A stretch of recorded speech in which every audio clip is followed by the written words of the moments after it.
Bonjour, donc page de publicité pour l'ouvrage que j'ai publié au mois d'octobre, Linguistique énonciative de l'anglais, paru aux presses universitaires de Rennes 2018. Je sais que vous êtes dans les révisions pour le CAPES et pour l'agrégation actuellement. Donc, si jamais vous avez besoin d'en savoir plus sur la différence entre discret, dense, compact, si vous voulez avoir des informations sur les aspects, sur les temps, comprendre ce qu'est le moment d'énonciation, le moment de l'énoncé, le moment d'assertion, voir la différence entre be plus ing à valeur d'accompli, à valeur modale, à valeur de reprise, de commentaire, étudier l'opposition be plus ing have n, savoir eh bien, les différents emplois de that, la différence entre pronoms relatifs, conjonction de subordination, et puis aussi les ressemblances d'un point de vue énonciatif entre ce that pronom relatif, le that démonstratif,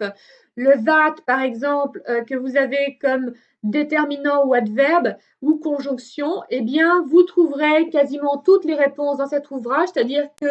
contrairement à l'ouvrage de syntaxe que j'ai écrit en 2009, celui-ci suppose que vous avez déjà les connaissances syntaxiques, mais vous apporte ce qu'on attend de vous au niveau des concours, c'est-à-dire des connaissances véritablement en linguistique, des connaissances du système de la langue anglaise, et quasiment tout le programme, pas tout malheureusement, les 600 pages n'y ont pas suffi, mais quasiment tout le programme du concours pour ce qui est de la linguistique anglaise, que ce soit le concours de l'agrégation ou du CAPES, se trouve dans ces pages. Donc, si vous avez besoin de réviser, de préciser des points, si vous voulez revoir ce que sont les différents types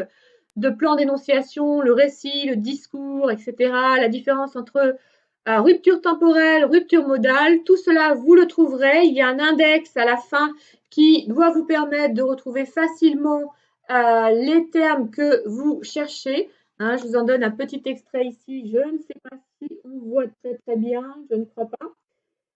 Mais cet index vous permet de repérer très rapidement les termes qui vous manquent. Normalement, si vous êtes proche d'une bibliothèque universitaire, les bibliothèques l'ont commandé, vous pourrez vous le procurer facilement pour faciliter vos révisions. Et si vous envisagez de préparer le concours l'année prochaine, ça peut être une bonne lecture préparatoire justement pour faire le bilan de tout ce qu'il faut savoir pour passer le concours en linguistique dans de bonnes conditions. À très bientôt!